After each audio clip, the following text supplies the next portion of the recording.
Okay.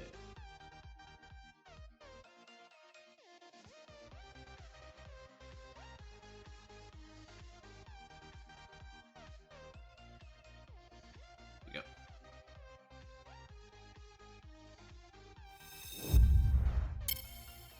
Okay, hello, everybody. How's everybody doing today? I hope everybody is doing well.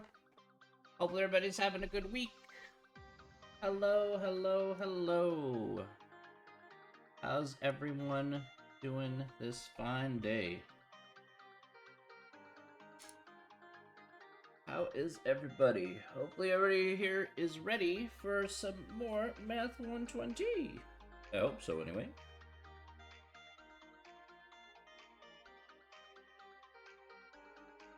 How we doing, everyone?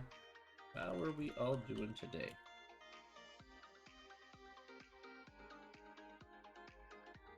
How are we all doing today? Hopefully we're doing well. We're going to get started here in just a few minutes, ladies and gentlemen. We'll get started here from section 9.3. That's what we're going to be doing here today. So, tired, very tired. I hear you, buddy. I hear you. I'm with you, Alex. How was your weekend, though? I needed coffee. That's what I needed. Need a little caffeine in my life, you know?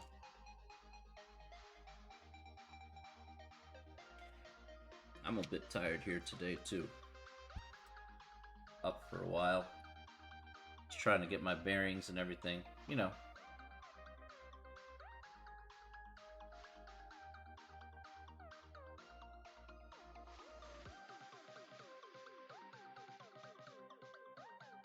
Wow, Professor Chip said he'd give me the 1/16 cut.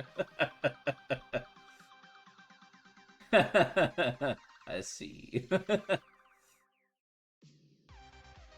That's right. I always get like the 1 or 2 there, Vince, like, to be honest. I usually get rid of my hair every once in a while when it grows to be too big, and then I'm like, alright, let it grow back. There you go. I inspired you? Thanks, man. It's just like, you know, after some time, Vince, it's like the genetics, man. You're just like, you know what? That's gonna catch up to me. Just let it look somewhat decent when I shave it off again. So I go to great clips. I get it done in literally 10 minutes, and I'm like, perfecto. Then I shave my face the same day. I'm like, great, got it. Spent most of it at work. Got to rock climbing, which was nice. That's good. Well, rock climbing is a lot of work. More work than I would do. But I'm glad you had a lot of fun, Alex. Yeah, I'm on the grow out phase, right? Okay, that's fair. Yeah, that basically I've resigned myself to that. And about I don't know, how often you do it there, Vince, but I'm like every like two months, two and a half months, something like that. How you doing, Planet? How you doing? I saw that earlier, Jasmine. You did send it earlier, yes. So if you need to watch it later, then that's fine. We're going over today. Going over one more. We're going over section 9.3 and 9.4 here today. So we're doing a couple of sections, although technically it's been one section. So, but it's a lot of stuff to do in that one section. Don't worry about it, Jed. It's all good. You're working on the practice test. That's fine. What'd you do this weekend, Planet? What'd we do this weekend, Planet? Now I have to know. What are we doing this weekend? What did you do this weekend? Or what are we doing with our lives? Now I have no idea what the heck any of us are doing.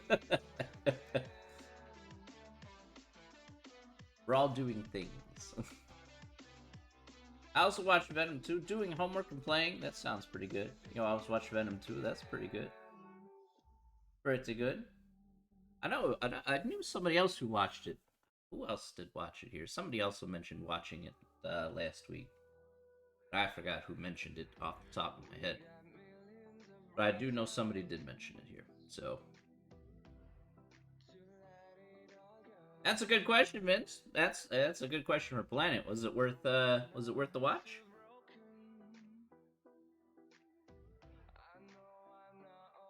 I hope it was a good movie. Love it? Oh, great.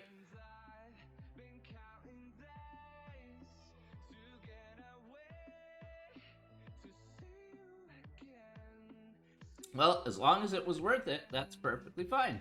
As long as you really liked it, perfect. I haven't seen a movie in a while. Though I did watch Squid Game, so that was pretty cool. I thought the first was pretty good, so I might have to see the second. Yeah, I think that's fine. I kind of biased Venom, one of my favorite characters from Marvel. Yeah, a lot of people like Venom. A lot of people like Venom. I remember Carnage was really popular in the 90s. And even today, Carnage is still super popular. So, Venom and Carnage together in the same movie, you can't really go wrong with that.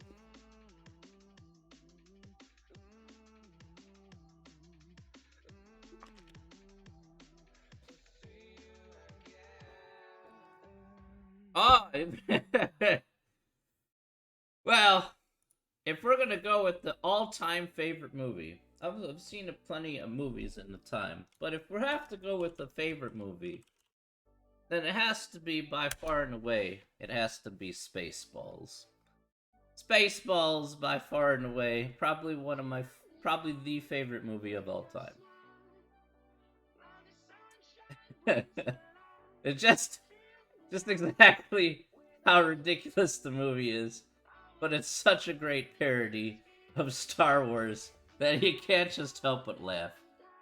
And some of the jokes in the movie, and even to this day, it just makes you laugh even to this day. I would be honest with you, Spaceballs is great. Spaceballs is so good. The jokes can last forever, and they're so funny, man. So funny. And they're not like even dirty jokes, They're not they're not like dirty jokes at all. They're just like pretty safe jokes, and it's just like super. It's just super funny, super funny. I must have watched Spaceballs a bunch. Oh man, I watched Spaceballs a bunch of times when I was younger. I still consider that to be my favorite movie of all time.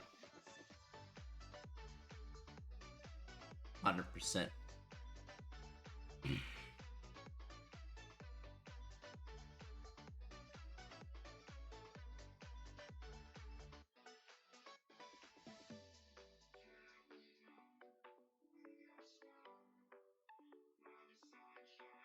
John Candy, that's right. That's right. Classic John Candy as Barf the dog.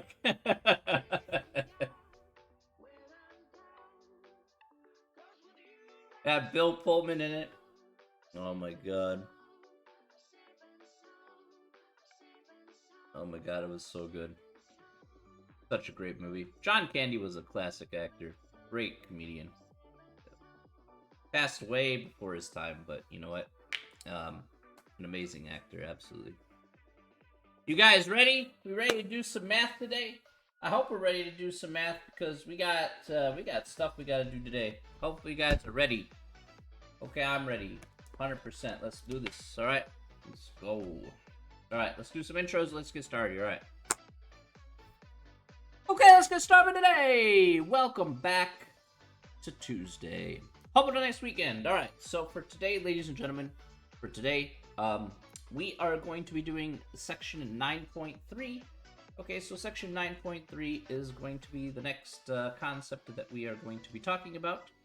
All right. Now, with section 9.3 here specifically, today with this guy, yeah, that's right. All right. So with section 9.3, we're going to be dealing with another type of distribution and doing another type of confidence interval. That's what the story is today, ladies and gentlemen. However, this is going to be very different than what we've encountered here so far. Very, very different. And at least the process for what we're going to be doing here is also going to be significantly different as well. And we're going to have to follow this process here very carefully. So let's go through this and we'll see exactly how things will work out. Okay, so that's the That'll be the story here moving forward. All right. Go ahead and see how we can go ahead and do that. Okay. Victoria, I gotta do this section here because this section's gonna be a little long. Oh, if I got a little time at the end, I'll do a problem from 9-1. I don't have a problem with doing that. But I gotta do this. I gotta do this section here first. So, but at the end, I can certainly do a problem for you at the end. Okay. I should have some time at the end for your question. Okay. Okay. I'm gonna go to the big board here. Go to the big board here. All right. So today we're going to do section 9.3. We're going to be talking about a unique type of distribution. This unique type of distribution here is going to be called a chi-squared distribution. All right. So let's talk about what a chi-squared distribution is. And in this section here, we're going to once again find this confidence interval using a chi-squared distribution, but we're going to have to go the long way. I'll describe what that means here in just a second. First of all, that's number one. What is a chi-squared distribution? Well, it's a distribution made for non-traditional curves using degrees of freedom. Now, we talked about these degrees of freedom last time when we did, say, a t distribution. All right, so we did a t interval here. We took a t distribution. Again, that was sort of kind of like a normal curve. Again, just slightly not. But this one here, it uses non-traditional curves for using degrees of freedom here. So what are some properties of this chi-squared distribution? So unlike a t distribution, which is also symmetric, but a special type, it's not symmetric. All right, so let's look at each of these properties. First of all, it's not symmetric at all in the slightest. Okay, so we're not looking at 50-50 splits or anything like that. Hey, Yusuf, how we doing, my friend? All right, letter B. The shape of the distribution is dependent on the degrees of freedom. Okay, so the degrees of freedom that we discussed here last time, now they play an even bigger role in the shape of the distribution, the shape of the curve. All right, so it's going to be a thing. Letter C. As the number of degrees of freedom increases, the chi-squared distribution becomes more nearly symmetric. Okay, so it gets to be more and more symmetric the bigger and bigger our degrees of freedom is going to be. Now remember our degrees of freedom here being n-1, the sample size subtracted by 1. And then the values for chi-square are going to be non-negative. So all our values for chi-square are going to be non-negative, so we're just going to have positive numbers here for the most part. There'll be no negative numbers here dealing with all this stuff in this circumstance. Okay. That's right, hashtag 5for5, man. I saw those games, man. Amazing. We had a good weekend, let me tell you. It's true. Alright. Now, so that's again talking about the chi-squared distribution. Alrighty. Okay, now, how do I say this? How do I say this the nicest way possible? Let me tell you this the nicest way possible. Normally, what we would do in the first two sections is we had a shortcut in our calculator to find our confidence intervals. That's what we had. We had a shortcut in our calculator to find our particular confidence intervals. All right, and that would be all well and good and great and stuff like that. Well, I would have to sadly to say here, unfortunately, we can try and take a look here. But we unfortunately do not have a shortcut in our calculator to do a chi-squared interval. It's rather unfortunate, but unfortunately, we don't have a calculator. Even if you have a new school calculator, old school calculator, it's just not in there. So we're going to have to go around and do it the long way in order to find our confidence interval in these examples that we're going to be doing here together today. All right, so we're going to need to go through this very carefully. All right, we're going to go over this very slowly, and we're going to see exactly what our confidence interval will be from A to Z. All right, okay, so the example that I'm going to choose here ladies and gentlemen, is going to be number 11 here in the book. All right. So this is in this case the pH of rain. All right. So let's go ahead and read this off here, and let's see what this is talking about. All right. So the following data represents the pH of rain for a random sample of 12 rain dates in Tucker County, West Virginia. A normal probability plot suggests the data could come from a population that is normally distributed. A box plot indicates there are no outliers. In problem 31, blah blah blah, they found a problem from the from the previous section. They found that the standard deviation is 0.319. So we're going to start from there. Construct and interpret a 95% confidence interval for the standard deviation of pH of rainwater in Tucker County, West Virginia. Okay. So, let's go down the line here, and we're going to put this on our paint tool here. We're given a data set. Now, if you're not given a... now, I'm going to just state this here, and we'll also look at this here. So, move this over to the side. Second here, folks. Move this over to the side. Do this. We'll do this. Alright. Sorry about that. Okay.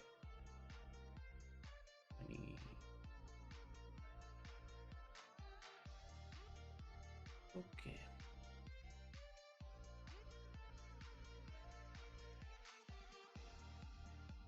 Alright.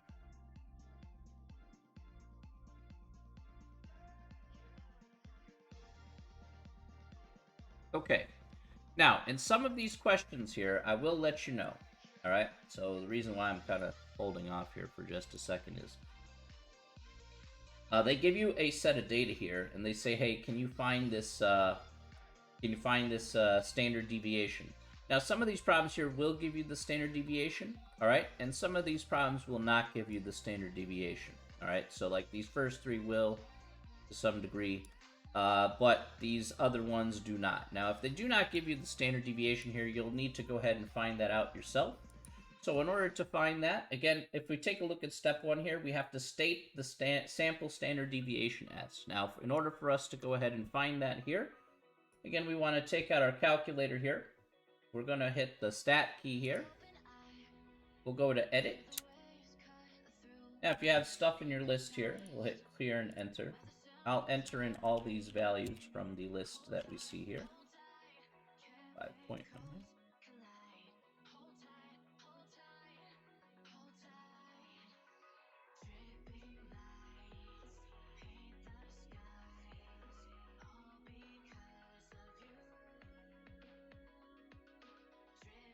Okay, and then we can go, excuse me, then we can go back, for example, here, we hit second and mode, we'll quit to the main screen, we'll hit the stat key, we can go to calc, we'd use 1var stats, and again, we don't want a frequency list here, so we should have 1var stats L1, and then this is what we should get right here. So, as you can see here, the only thing that we're going to generically care about here in this example specifically is going to be SX, which is our sample standard deviation, and this is where they come up with the 0.319. Now, we'll go a step further here.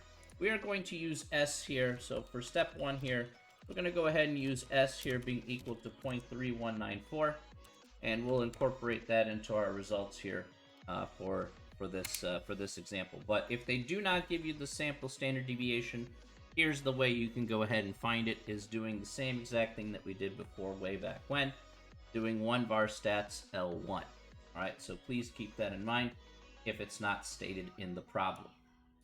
Alright, so that's step one right there. So I'm going to put that down here on the paint tool.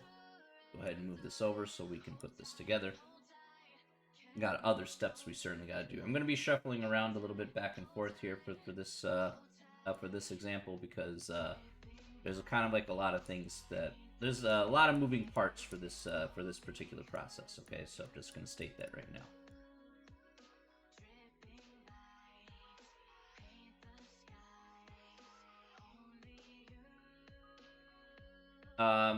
Let me show you what I got on my screen here. So check your numbers there, Vince. So if you have just check your numbers. Maybe you just entered one of them wrong. But this is exactly what you should get.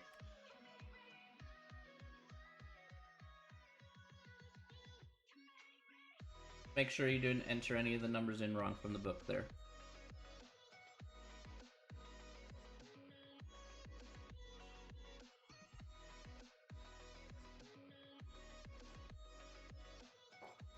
Alright, got it. Cool. Okay.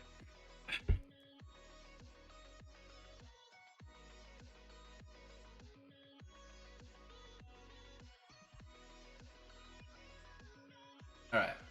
I'll come back to this in a second. Okay. Okay, so next. Let's state the next part here. Now, we got two things we have to state here. Step 2. State the number of degrees of freedom, which is the sample size minus 1. Alright, so state the degrees of freedom here, which is the sample size minus 1. So the degrees of freedom here is going to be specifically the sample size. Now, if we take a look back at the sample size here, we just add up these together. We have 1, 2, 3, 4, 5, 6, and then we got 12. So we have 12 here. Again, our sample size here is 12, and it's 12. And again, we're just going to subtract by 1. So we have 11 degrees of freedom here. So we have 11 degrees of freedom here in this particular case. All right, now I'm going to set that aside as its own little step here because it will be important here in just a second. Okay. So why are we stating that as kind of a separate step here? Let's take a look at step 3. Step 3 says using the confidence level and the degrees of freedom, which we just found here in step 2, we're going to find the two critical values here. Now I'm going to point this out here, okay? Now this is going to be the crux of our argument here. We need to find two critical values here, two of them, all right, in a chi-square distribution. This is going to be incredibly important, all right? Now, I want to point out a couple of things. First of all, let's talk about our confidence level. So our confidence level here, I believe, was 95%. And that is correct. Okay, so does a confidence level here of 95%. We'll talk about that here in just a second. Now, why is this going to be important? Well, I want you to make note of the notation here. Make note of this notation here. This notation here is actually fairly important for us to actually understand. And I put a lot of different notes associated with this because we actually have to manually look up these critical values. So this is the part where you'd be like, yeah, I actually do need to use the e-text here, actually find these specific values. There's no other way to go ahead and find them. And this is strictly because we don't have the calculator function of which to use. So we need to go ahead, like I said, this is where we have to do it the kind of the good old-fashioned manual way. All right. So first of all, based on the notation you see here, you see this x kind of squared. This little curvy x-looking thing here is basically going to be, this is how we say chi-squared, okay? So it looks kind of strange, all right? But that is what it is, all right? So they have, so essentially you see chi-squared, and you see this little alpha over 2, and you see this 1 minus alpha over 2, okay? So I'm just going to point that out here. We are going to look at that here specifically, all right?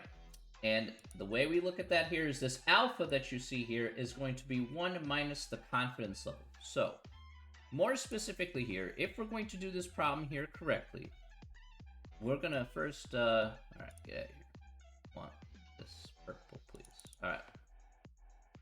I'm going to define this alpha here.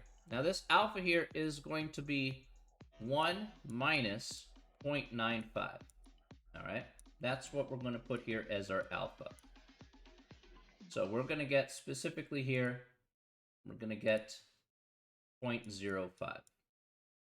I know this is seeming really weird and a lot of information at the same time, but you'll see exactly where I'm going to go with this in just a second. I put a third note here. You'll find these critical values here in the back of the book on page A-15. Okay, so please mark that in your notes. A-15, which is the appendix, A-15 here is where we are specifically going to find this particular, these two particular critical values. Now, I need to show that off here right now. So let me go ahead and do that right now. All right. So I'm gonna, now, if you want to find it, by the way, the fast way to do it on your e-text is go ahead and hit the search, the magnifying glass for search, and then you can type in A15 here. I've already done so. So you can type A-15 here, and you can go to pages or all results, whichever one. Obviously, you want to go to pages A-15, and you can click on that, and it will take you to this table here, which is A-15. So I'm going to kind of expand on this here for just a second, but it'll look like this. All right, so before I move any forward here, are there any questions? Any questions so far? All right.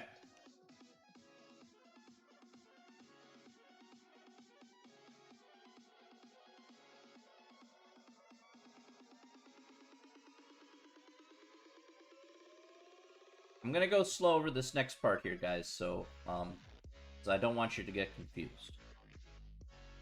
All right, not. Yes. Okay.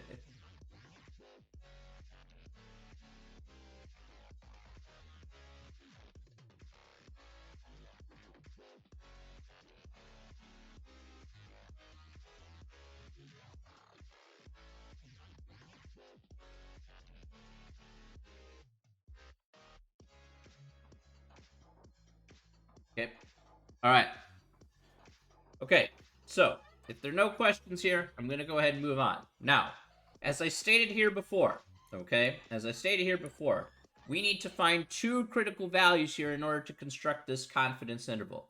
We need two critical values. So, of course, I got a table full of numbers here. All right, I just got some random numbers here on this table. So, of course, what two numbers do I need to choose in order to get these two critical values? How am I going to figure that out? Well, let's talk about how that's going to happen. And how that's going to happen here specifically is going to revolve around entirely the notation that you see here. You see how we have alpha over 2 and we have 1 minus alpha over 2. These two little guys here are going to be our two biggest helpers. All right, now we've already defined what alpha is. We took 1 minus our confidence level. So 1 minus our confidence level, we just found that to be 0.05. We took 1 minus 0.95, 1 minus 0.95 here, and we got 0.05. What is the relationship between both critical values? That's a very good question here. And actually, the relationship between both critical values can be actually found here at the very bottom of the page. It actually is the two tails between... it's actually two tails in the chi-square distribution. That's actually how we actually want to look at it. In a chi-square distribution, we're going to look at two tails. So one critical value will be like the left-hand side, one critical value will be for the right-hand side. But that's the relationship between both critical values here in this case, because it's a non-symmetric distribution. As we get bigger and bigger, it becomes more and more symmetric, but again, that's essentially what we want to look at here. It's kind of like finding, think of it this way, Robbie, it's like trying to find our two z-scores on our normal distribution. That's effectively what we're kind of doing here in this case, all right?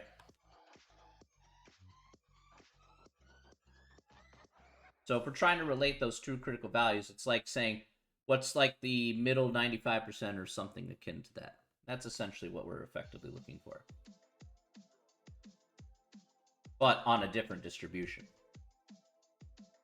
Now, stating that as such, again, let's look at the notation here. We have alpha over 2 and 1 minus alpha over 2. Now, like I said, these are the two guys that we're going to clue in on in order to help ourselves out find the values on the table. All right? So we have alpha over 2. And if we take this alpha that we have over here, we're going to do 0.05. We're going to divide that by 2. And that's going to net us 0.025. And with this alpha over 2, we're also going to take the counterpart here to 0.025. That's 1 minus alpha over 2. So all we're going to do here is we're going to take 1 minus 0.025. And we get its counterpart here of 0.975. Okay. Now,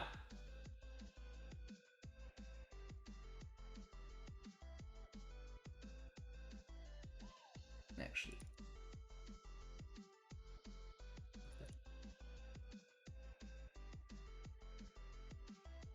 now you're probably saying, all right, well, which one is which? All right, we're going to put down both of these critical values here. All right, we're going to find critical value 1 and critical value 2.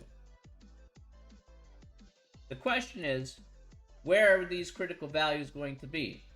Well, we're going to use two things here. Go back to our step here for just a second. We are going to be using the confidence level, which we just have used here, and the degrees of freedom. So we haven't used degrees of freedom here yet, but we're going to use it in conjunction with what we just found here for alpha over 2 and 1 minus alpha over 2. So we're going to use this guy underneath and underlined in red, and our degrees of freedom here, which is 11. Actually, I'm going to have to move this over to the left, because you guys can't see that first part there. All right. Okay, does everybody see that so far? You have 11 degrees of freedom. We have 0.025. We have 0.975. All right? Hopefully everybody understands where I'm going to possibly go with this in just a second. I'm going to go somewhere with this, but... Okay. Take a look at the table here. Now I'm going to move this down here so it's below my... Actually, here's what I'm going to do. I have to move so much stuff around today. I'm going to do this. I'm going to go no face we go no face for this one here. But take a look at the table here. All right? Look at the table here in this particular instance, okay, guys? So, look at the very top. The very top here, you'll see various numbers, okay? In this case, these are going to be our, kind of like our columns here to represent the tails of the portion of the chi-square distribution. Notice one of them is 0.975. That's what we have right here off to the left. Notice on the left-hand side, we have degrees of freedom. So I'm going to match it up. I'm going to match 11 degrees of freedom and 0.975, and that's going to be one of my critical values here. So if I look here, 0.975 and 11 degrees of freedom, I match it up, and I get a critical value, first of all, of 3.816.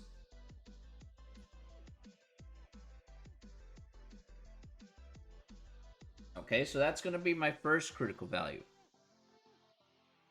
Then, I have to look for my other critical value. So I have this one checked off. Now I have to look for the column of 0.025. And I have to look for 11 degrees of freedom. Here's 0.025 over here to the right. And I need 11 degrees of freedom here. So 11 degrees of freedom and 0.025. I'm going to have 21.920.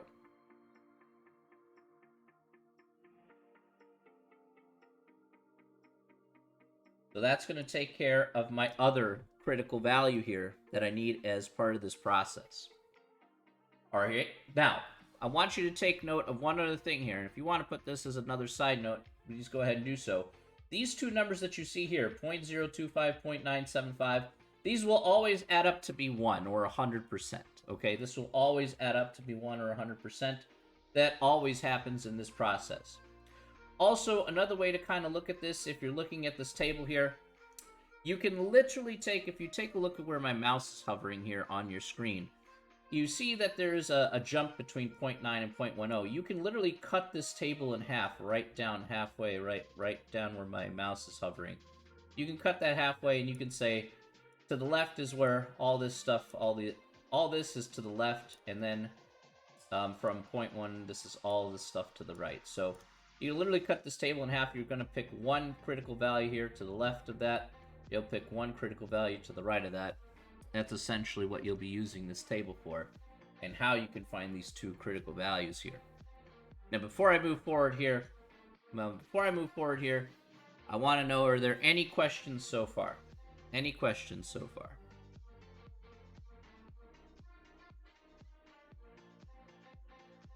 I'll go back to my main screen here.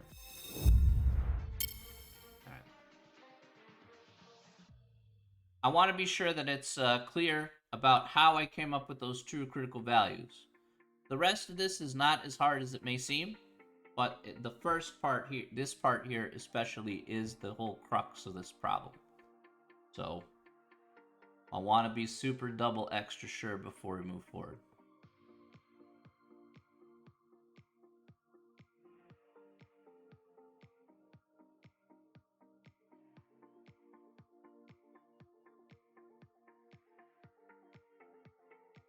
Any questions, Rabia or Planet or anyone else?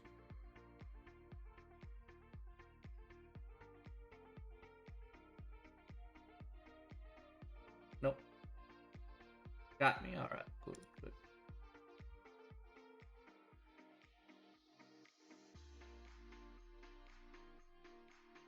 Okay.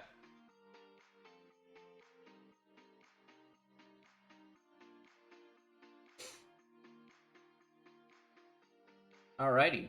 Good stuff.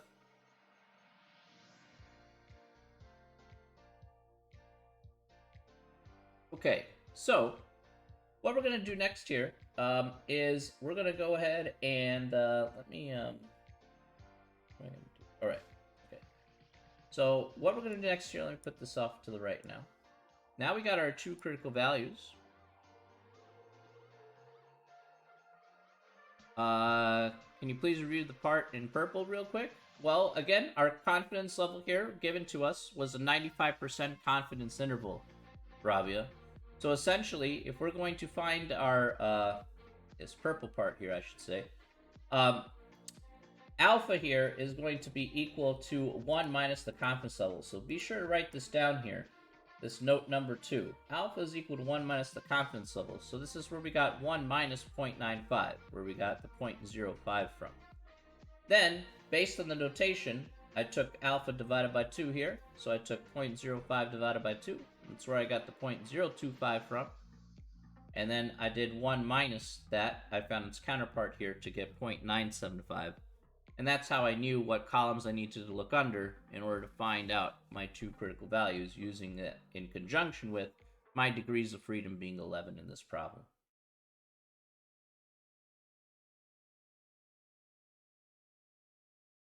All right.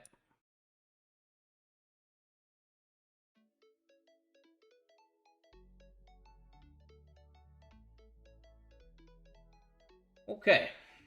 Now, let's talk about the next part here. All right. Let's talk about the next part here. All right, no problem. All right, let's talk about the next part here. So the next part here says, I put another note here. It says, if given s squared, then just find the lower and upper bound. If they give you s squared, that's fine. Don't worry about this, though. That's not too much of a big deal.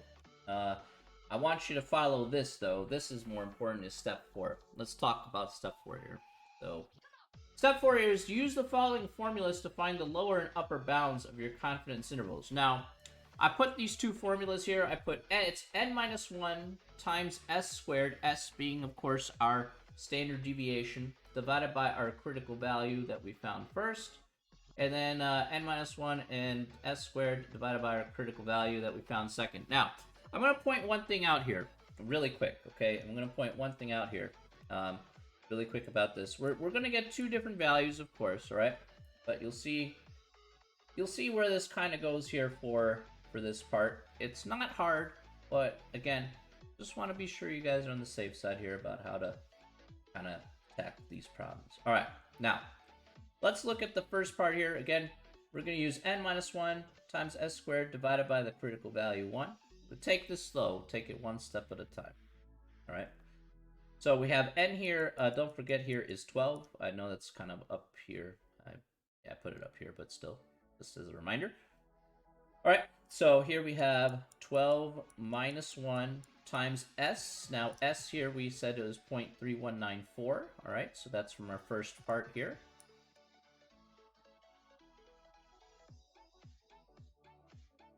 All right, so that was kind of given to us here. And we're going to just take one of our, again, we're going to square this, sorry. Square that. And we have to take our critical value here of 3.816. I'm going to figure out what that is in just a second. We'll use our calculator for that, but for right now, just going to write down both of these.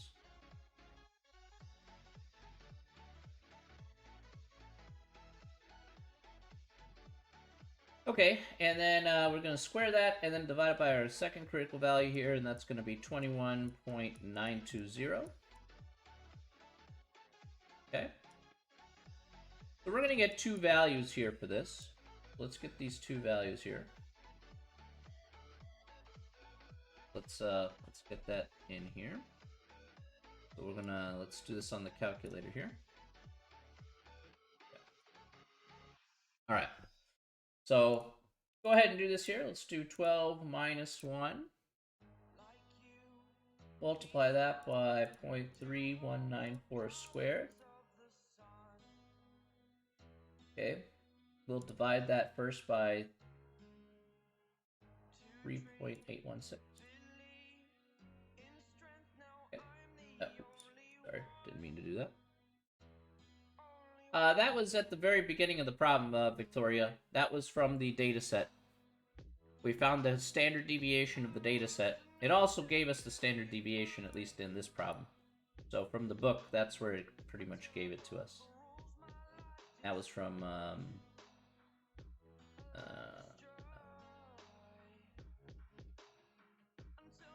see if I can make my way back to the page here. That was from here, this data set here. So this is where we did the 1var stat stuff, Victoria. And that's how we found the 0.3194. So just put this in a list, do 1var stats L1, and then you can find how we can get our guy. So if you recall, this is what we did. That's where we got the SX from, the standard deviation. Let me do this again here. Hang on. I need to find out what these answers are. So, do that.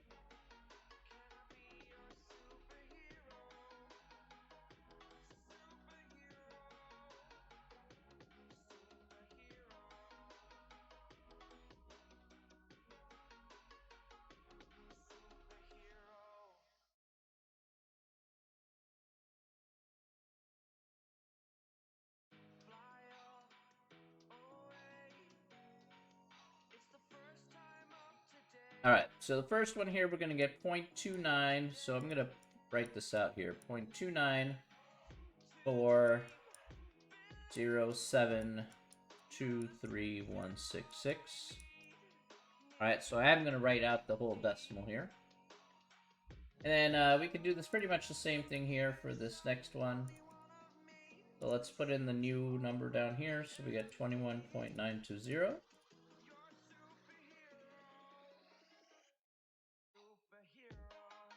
And so here we get 0.0511943,412. Okay. So this is what we have here so far. This is what we have here so far. Questions, questions, questions.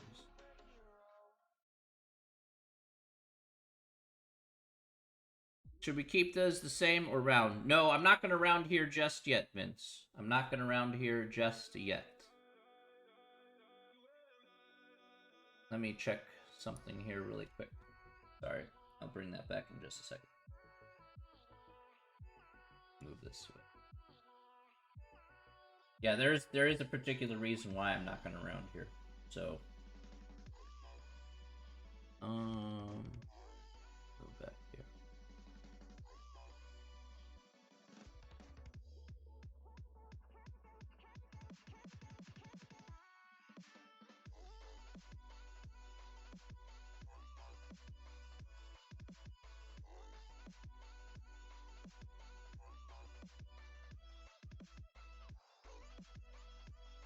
me see if they did what I think they did.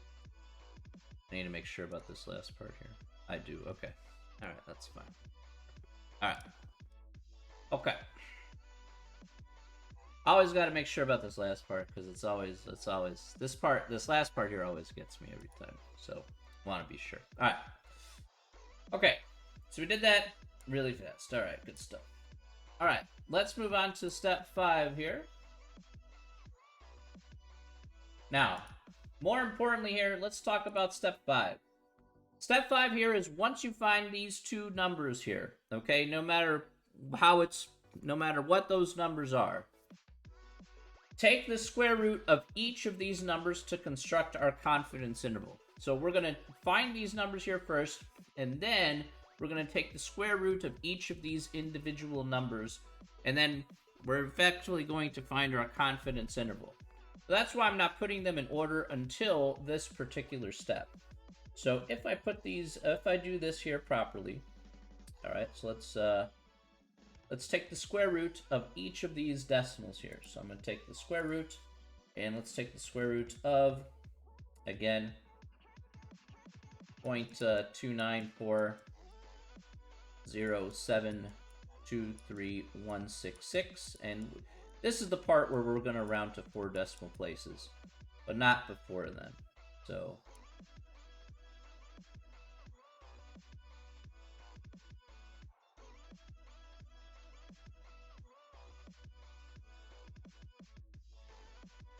okay, so let's go ahead and figure out what we get here. So 0.294072316.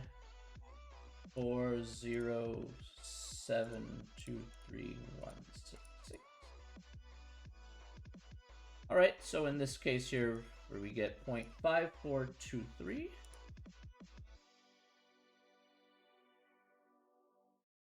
And then the other one here, square root of 0.0511943,412. To get 0.2263. So what we get here specifically is we get a confidence interval of 0.2263 and 0.5423.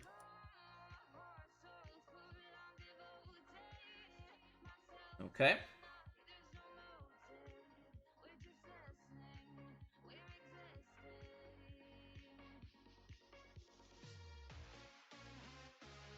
Questions about that?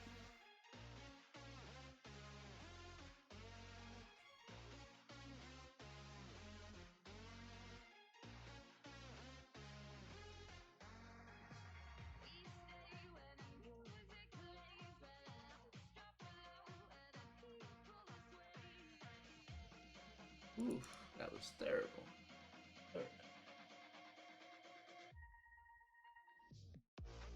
Let's see. Okay. That was a little rough, but that's okay. Okay. All right. Now, next.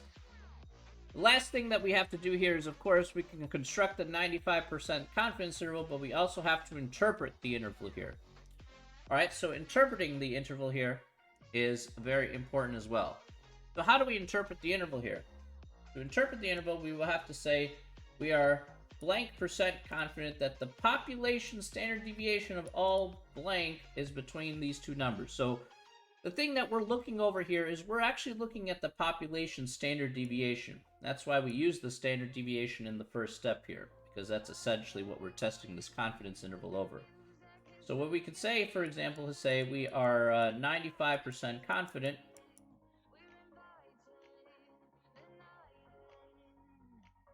So that's the first thing we can say. We are 95% confident that the population standard deviation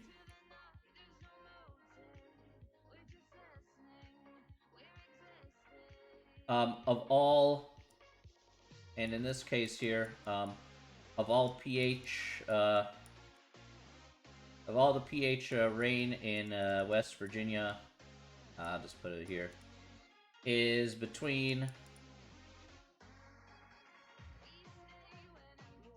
and then the two numbers that we have up above. 0.2263 and 0.5423. 5423, I can't speak. So, blah, blah, blah, blah. Alright, there we go. Blah, blah, blah, blah, blah, blah, blah, blah, blah. Alright.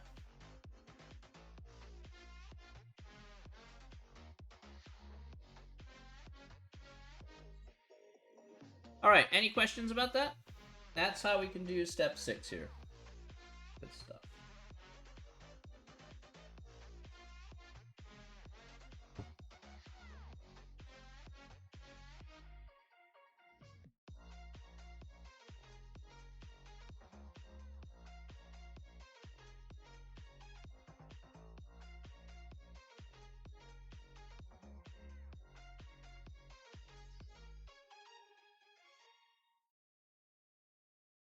Nope. Alright. Okay. Let's try... Want to try another example, or everybody okay so far? Another example? Or would you guys want to take a break? What would you guys like to do? It's been close to 50 minutes. You guys want to take a break or do another example?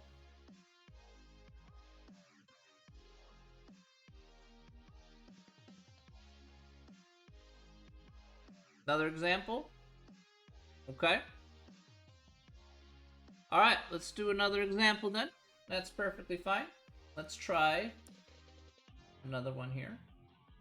We'll go from start to finish for this next example.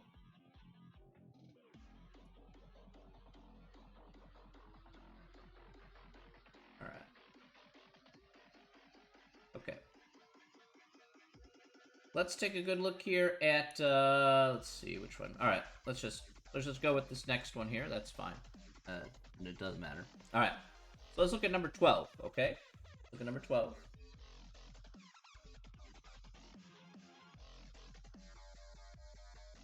Okay, 12 here. Travel tax. I can't say anything. Alright. Travelers pay taxes for flying, car rentals, and hotels. The following data represents the total travel tax for a 3-day business trip in 8 randomly selected cities. Alright, so note, Chicago costs a lot. Alright, anyway. What's important here is they give us a standard deviation here of $12.324. We're going to construct and interpret a 90% confidence interval for the standard deviation.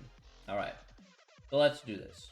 Alright, so step 1 here, we have to state the sample standard deviation. Now, in this case here, I know we could go ahead and do it on the calculator here, but we'll just we'll forego that here in this case, so we can focus on the main steps here. Alright. Alright, so here we have S is equal to 12.324. That's just given to us here in the problem. Again, you can find this out here via the calculator if you like. Alright. Also, please make note here of, we're going to make note here of one other thing. Let's do the next part here. Let's do step 2. Step 2 here, once again, we're going to go ahead and state the degrees of freedom. So, what is going to be our degrees of freedom for this problem? What's our degrees of freedom for this problem in this case? Anybody tell me here. What is our degrees of freedom? 7 is correct. Very good. That's right. Alright, so we have a sample size here of 8. So our degrees of freedom here is going to be equivalent to 8 minus 1. So that's going to be... that's going to equal 7. Alright, so we're going to definitely use degrees of freedom here being 7. Fine. Alright, so that's the hard part. That's one of the hard parts. Now let's focus on the hardest part. Alright, step 3. Step 3 is we need to find our critical values. That's what we need to do. But before we do that, let's go ahead and state our confidence level first and foremost. So our confidence level here is going to be 90%. Alright, that's our confidence level, since it's a 90% confidence interval we're looking for here. There are 8 data items in the data set, Rabia. You see how in number 12 there's 8 data items in the data set? That's the sample size.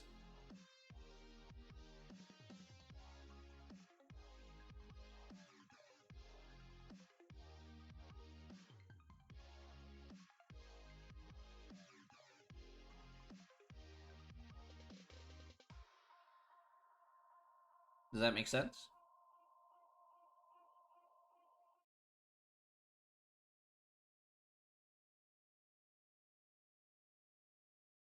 Let me know if you have any questions about that. Okay. I need to check that. All right. Okay. Anyway, I had to check something really quick. All right. So let's find our confidence. Let's find our critical values. Excuse me. All right. So finding our critical values here, specifically in this case, we're going to find our critical values here again. Uh, Before we find our critical values, actually, we need to find our alpha here. So alpha here is going to be equal to 1 minus our confidence level. So 1 minus 0.90. All right, so that's going to equal 0.10. Okay, I'm just going to point that out here. We get 0.10 here in this instance. Okay, now, what do I do next? What do I do next? I found my alpha here is 0.10. Now, what columns in the table am I going to look underneath here in order to find my two critical values? What two columns am I going to look underneath in order to find my two critical values? Okay, now I agree with that, Alex. So what are my values then specifically? I agree with alpha over 2 and 1 minus alpha over 2. 100% true.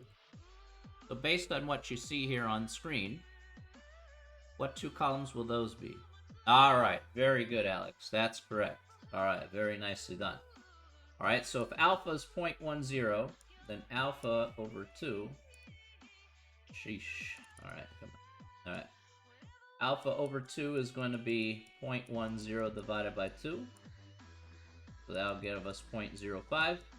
And of course, the counterpart to 0.05, which is 5%, would be 0.95 essentially at the end of the day. That'd be 1 minus alpha over 2. Or again, 1 minus 0.05. All right. Okay, so that's correct. 0.05 and 0.95. Again, using it with 7 degrees of freedom. So let's write down our two critical values here. We're going to have critical value 1 and critical value 2. We'll see. You know, I don't care what order we write this in, as long as we find both of them on the table. Be able to work with that. All right, so let's go to the book here again. All right, let's go to the book. Yeah, you will have to use the book here. So let's go to A-15, and let's take a look at our table. Okay, so we have 7 degrees of freedom, and we're looking at 0.95 here first, because that's what I see first. Okay, so 0.95 and 7 degrees of freedom. All right, so that's going to be here 2.167.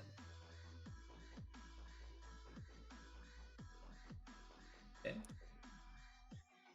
Let's look at the second critical value. What is the second critical value here? What's the second critical value?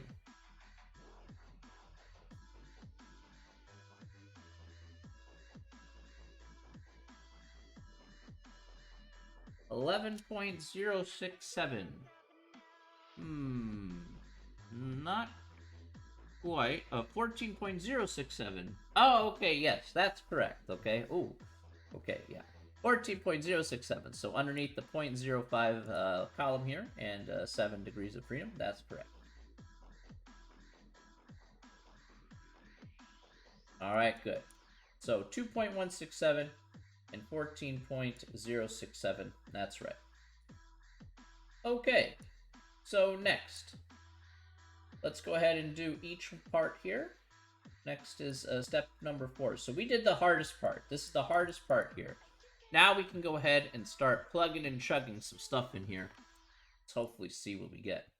All right.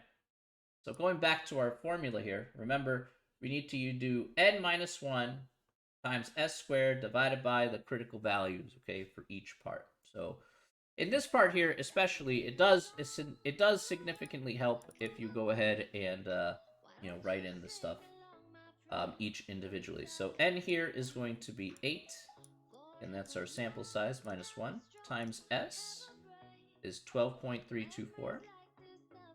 Got that from the beginning of the problem. Square that. Then we'll have 2.167. And then we'll also have the second one here.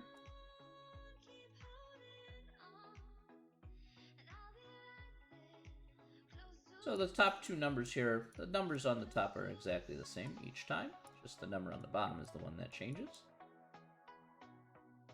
But just to be safe, just to be on the safe side, we want to go ahead and, just to be on the safe side, we write it out. So that way we know what numbers we need to enter into the calculator.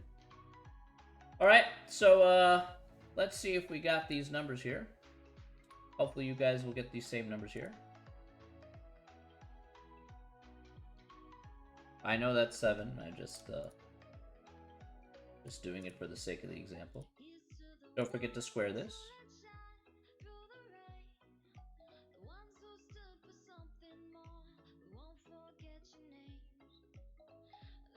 All right. So the first one here, we get 490.6169045.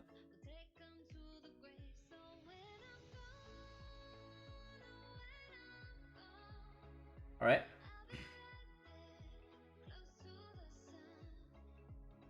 And next one here, let's do that.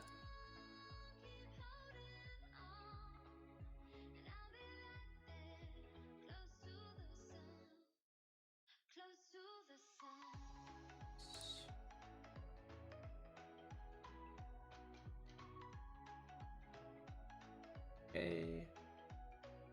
So here we get 75.578788951.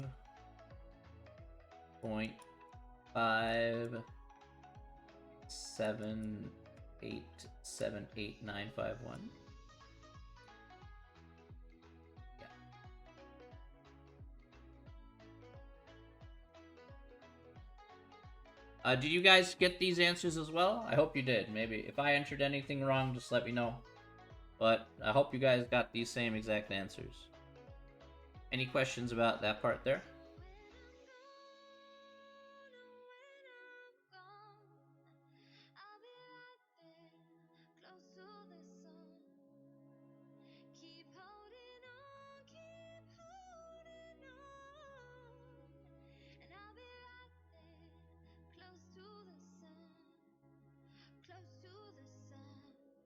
Okay. Good stuff. All right. So, let's keep going here. All right. So, what do we do next? What's our next step here? What are we going to do next, guys? You guys tell me. What are we doing next?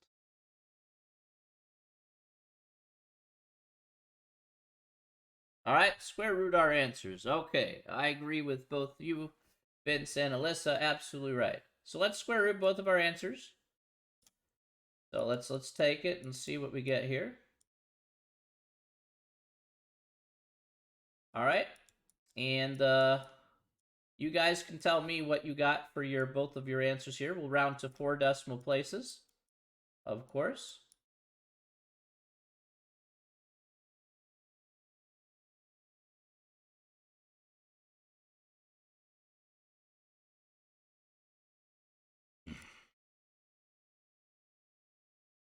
Get anybody?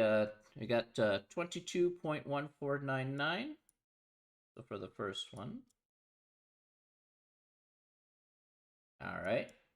And 8.6936. Okay. I trust. All right. Very good. And yes, that's absolutely right. All right.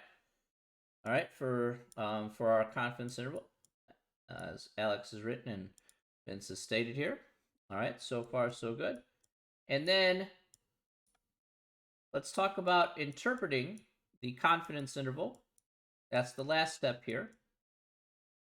So again, we found our confidence interval here.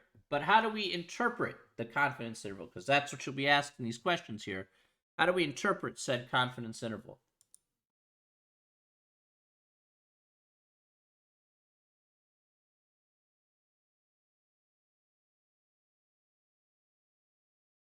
How do we interpret said confidence interval?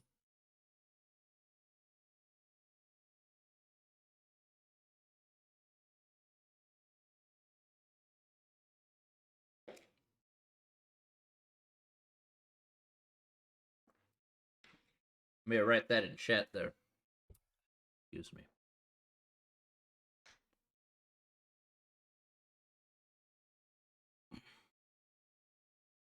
Oh, that's a fair question. That's a fair question to ask. Let me go back to the page here.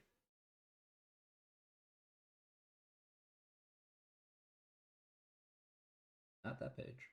Here we go. So we wanted the standard deviation of travel tax for a 3-day business trip.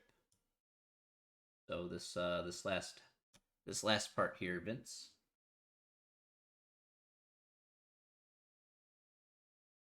So standard deviation for travel tax for a 3-day business trip.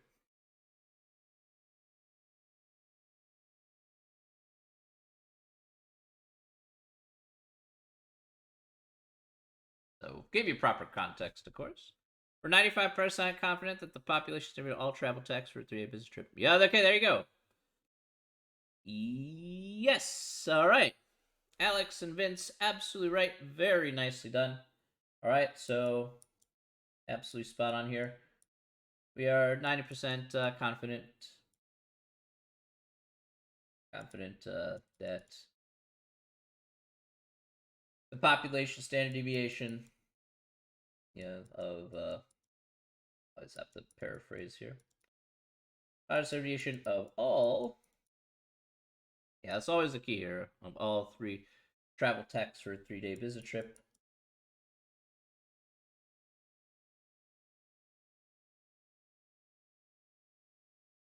I'll just paraphrase this 3-day trip is between,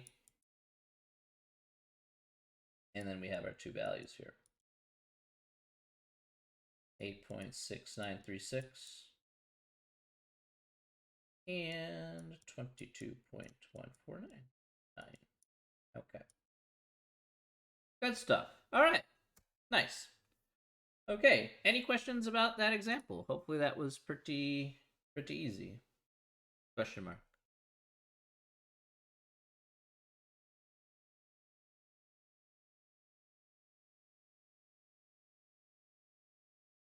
I can go a little bit. Okay. Now that that pretty much, guys, in a nutshell, is section 9.3. Just doing the same exact steps that I've pointed out here. Now, we've done all 3 sections here with confidence intervals. All right, so I'm just going to point out we've done all 3 sections here with this confidence interval stuff. Now, I want to point out section 9.4 here specifically because section 9.4 is is basically like a summary chapter, a summary section, excuse me, of the entire chapter of sections 9.1 to 9.3. So basically what I went ahead and did is on section 9.4 is to summarize, do a brief summary here of each of the sections that we've covered here for doing confidence intervals, and then knowing exactly what we need to do here in the various problems from each individual section based on what it's asking us to do. So if you call, let me expand on this here. If I go and say number 4, so this is the last question here on the handout, it says, how do we know which method to use? Okay, so depending on which section that we're in and what we're given, how do we know which method to use and how do we know what kind of goes where? Well, I broke it down like this. In section 9.1, we used a population proportion P. We asked a question, do you like brand A or do you think marriage is obsolete? We talked about that. All right, so it uses a population proportion P. Again, it needs an X and an N. Again, an X is how many people said yes to our question, N being our sample size. I need a confidence level, so as most of these questions do. And then we used one prop z int. Okay, that was our calculator function here. One prop z int was our calculator function that we used here for section 9.1. And then we used the formulas here to find the necessary sample size. There was also those other set of formulas we talked about from before. And also talking about the interpretation here, we said we are blank percent confident that the proportion of context of all is again, context is between, I should say, proportion of all. Got that. All right, anyway. Is between blank and blank, whatever those two blanks are. In section 9.2, we use the t distribution. Okay, so we use the t distribution here. Now, the t distribution needs the degrees of freedom, which is the same thing that we talked about here today. Again, we use the calculator function of t interval. Again, we could use, we had two options here underneath t interval. Remember, our options are we could use the data set, so we could use data, or we can use stats if we're just given stats as part of that problem. We have this option between the two. This assumes that the population standard deviation is unknown, so we don't know what that is. And again, the interpretation is we are blank percent confident, whatever that is, that the population mean for all some context is between whatever two values that we find here in that given problem. And then here today, what did we do here today? Today we did the chi-square distribution. We need a sample size. We need a sample standard deviation. So those are the two required pieces of information we need. We can use the sample size to find the degrees of freedom. We need to use the two critical values from the book that we just talked about here. So the distribution is not symmetric, which is why we need those two critical values. And again, as we've stated here in our previous couple examples here today, we said, okay, we're blank percent confident that the population standard deviation of all, whatever that context is between two said values. Okay, so that is in effect a brief synopsis of each particular individual section for confidence intervals. Okay, so these are just very, very brief, kind of a short summary of each one of these sections that we went ahead and did. So whatever information they give you here for like the review, because 9.4 is essentially like review problems from every single one of these sections. Whatever information that they give you here, you can follow this basic standard summarization metric here. And you can say, oh, you're asking for a chi-square distribution, so I'm going to do this. Or again, oh, they're talking about a t distribution because they give me this information, so I'm going to do this. Or you can say, oh, well, I'm given a population proportion, so, I'm going to go ahead and do this. So, again, whatever scenario that they throw you under here based on the word problem in section 9.4 for those review problems, you're going to fall, of course, into one of these three categories and proceed with the steps to going ahead and finding out what your confidence interval will be at the end of the day. Right, so I just want to talk about that briefly here. Again, we've looked at examples of each from each individual section, but I just wanted to show you, that's 9.4 is just a review section here, essentially, at the end of the day. All right, questions about that?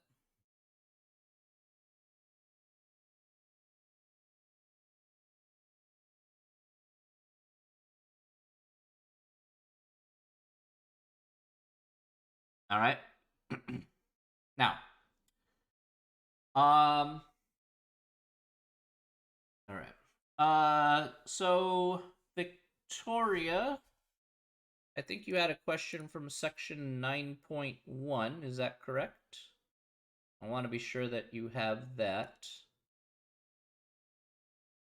If you have a question from yes, go ahead and let me know what question you'd like me to do, and we'll show that up here on screen. As I can just bring up the homework section. Actually, I'll just bring it up now. Problem number 1. Okay.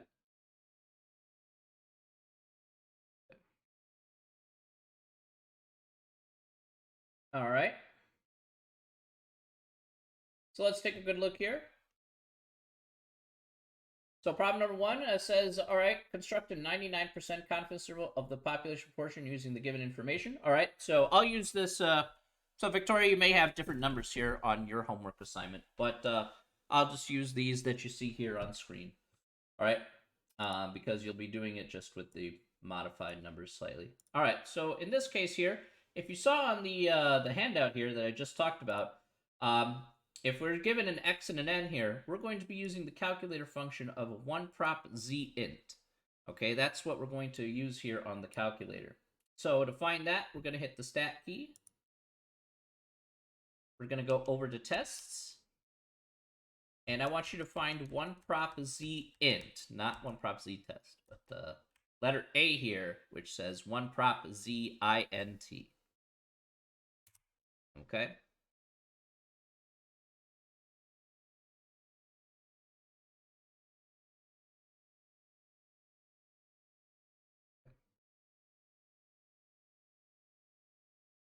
Okay. And then we're going to go ahead and put in our x. In this case, my x is 240. My n here is going to be 300. Confidence level will be 99%, so 0.99. And then we'll go ahead and hit calculate. So this is what we get here. Now they do want 3 decimal places here in this case. Yeah, you don't want to use that. It's int, not no. That's yeah, that was the wrong one there. So in this instance here, oh well, it'd be helpful if this wasn't hidden. We have 0.741 if we're rounding to 3 decimal places, and 0.859. All right, let's check my answer, and that's correct. Okay. So yeah, stat, go to tests, and we are going to be doing letter A, one prop z int. So not z interval, no. And this is because it's a proportion, so. All right. So hopefully that helps you with the homework assignment for 9.1. Vince, I apologize for not answering your question right away here. Should we complete sections 9.3 and 9.4 for homework? Yes. Yes, that would be very ideal. Don't forget, guys, that the test here is due next Tuesday. Okay, so don't forget on the, I think it was the 2nd. Yeah, so the 2nd there is when the test and the homework from the previous stuff, sections, chapters 5 to 8. Don't forget that that's due next Tuesday. All right, so don't forget about that. Okay, are there any other questions? Does anybody have any other questions that they would like to ask me? Any other questions?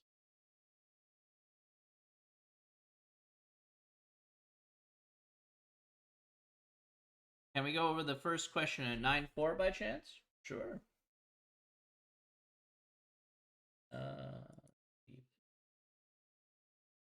Give me a second. I gotta navigate my way there.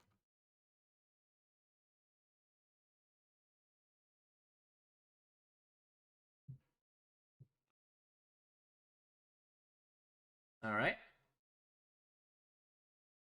All right, so mine kind of looks like this. Yours may look the same. I need my calculator for that. All right, there we go. All right. So, let's go ahead and I'll read mine off here, and then Alexis, yours will be pretty similar. So, so a simple random sample size of n equals 300 individuals who are currently employed is asked if they work at home at least once per week.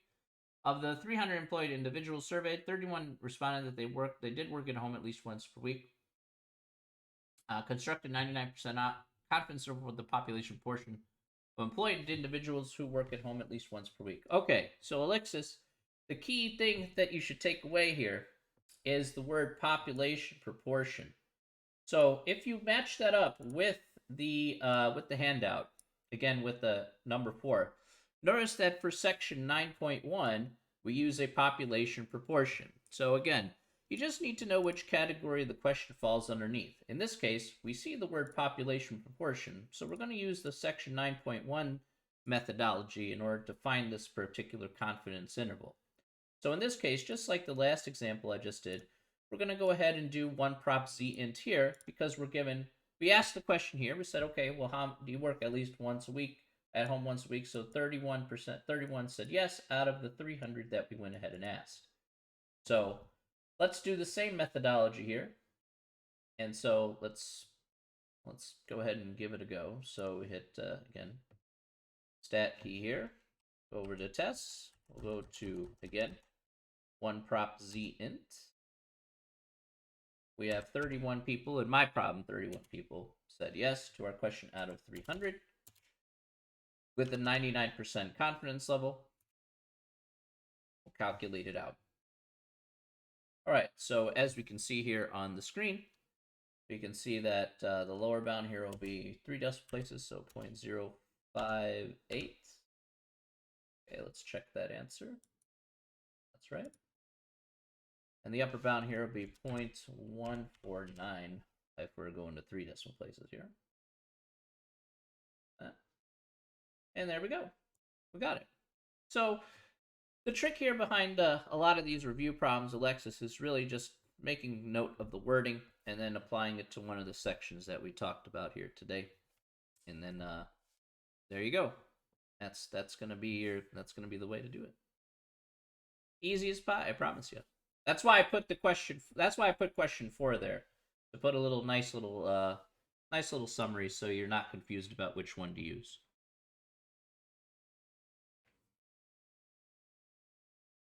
Any other questions?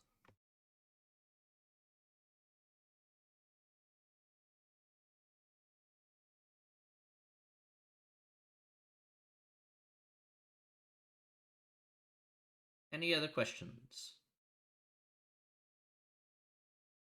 Please let me know if you have a question.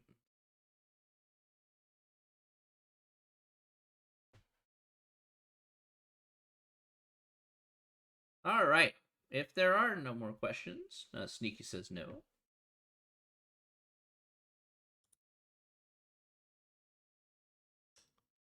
Can I please go to? Yeah, sure. Actually, let me put this right here, or do you need me to be a 9.2 or 9.3, Alexis? Like here, or do you want me to scroll down further? Let me know.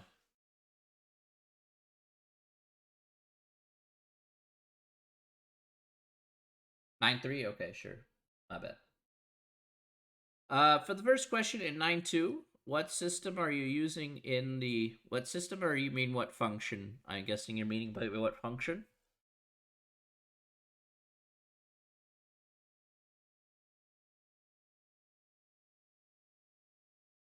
Yeah, so I'm using t-interval.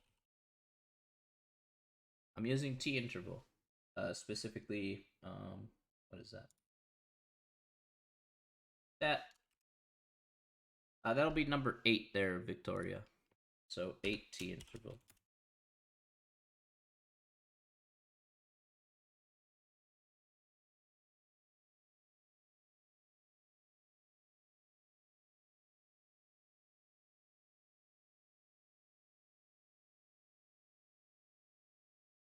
No problem. If that helps you, put that in the notes so that way you know exactly what you need to be doing next. That's fine.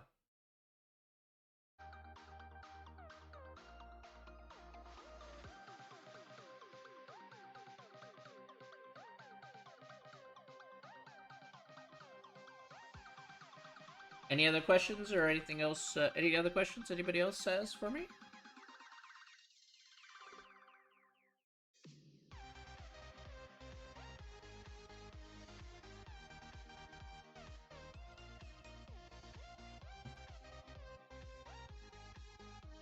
Any other questions? Nope.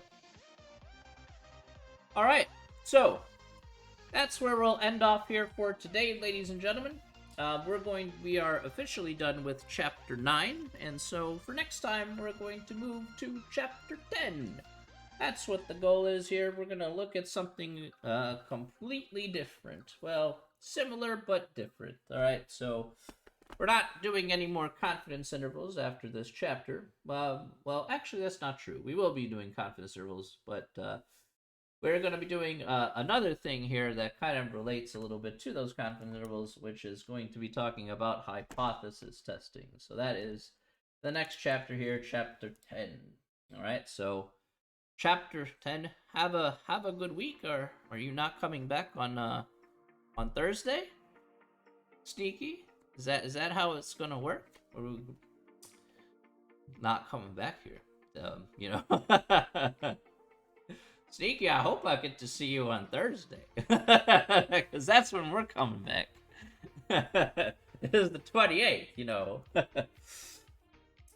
2 days from now, everybody.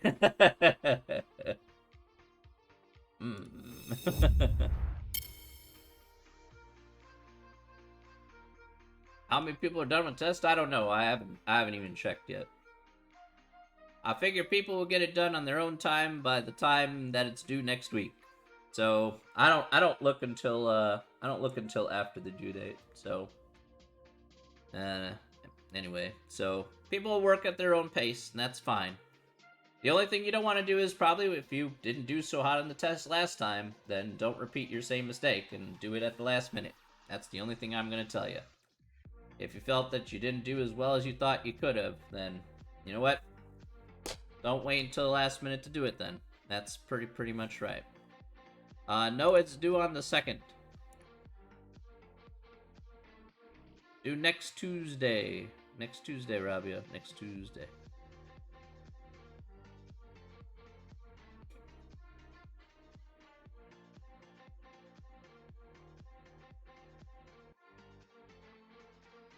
I mean, you want it to be due on the 5th. I mean, that's fine. But next Tuesday, 11th, too. At 11:59 p.m. That's how it rolls.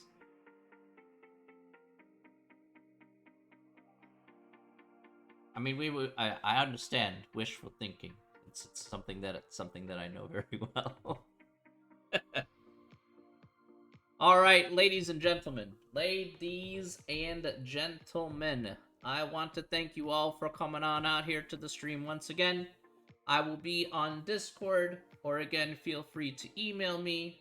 I will be here to certainly take and answer any and all of your questions. But if there's nothing else that I will need to do, we will end off here for today. Thanks very much, guys. We will come back here in a couple days, and we'll start with Chapter 10, some new material. We're getting there, guys. We got, surprisingly enough, we have 3 more chapters to go. So, 10, 11, and 12. Yusuf, hey, good to see you, my friend. Yusuf, actually, I'll need to talk to you. So, I'm gonna... Yes. I need to talk with you, Yusuf, actually. Alright. Everyone else, have yourself an absolutely wonderful day. Alright, Yusuf, by the way, have you used, See you on Thursday, Planet. Yusuf, have you used Discord before? I guess I should ask that there.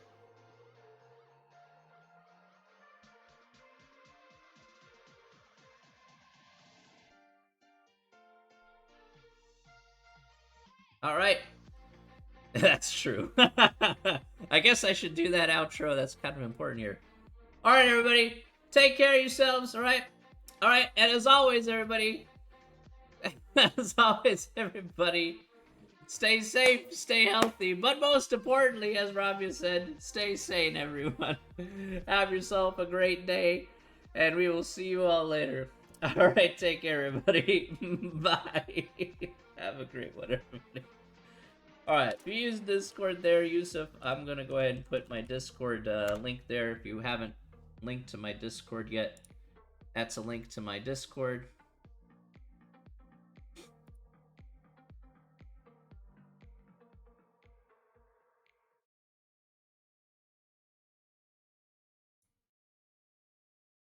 Sure, I don't know. Alright, so that's a link to my Discord there. Just go ahead and click on that, and then, so what I would like to do here, Yusuf, is I want to make sure that you're connected to my Discord here. Is I'll need to talk to you about a couple of things, but I want to do that on, I want to just do that on a private chat. So if that's okay with you.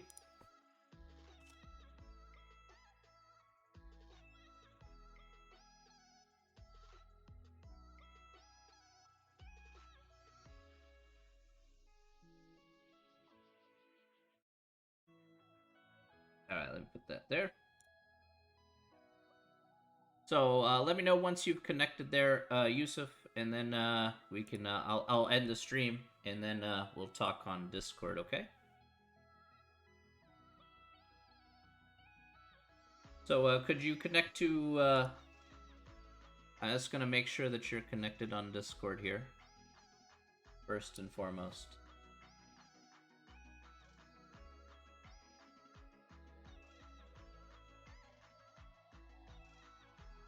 Okay. Alright, so I'm going to end the stream here. Alright, Yusuf, I see you on my Discord. So we're going to talk on that, okay? Just want to discuss a few things with you. Alright, in the meantime, everybody, have yourself a wonderful day. We'll see you again soon. Have a great one, everyone.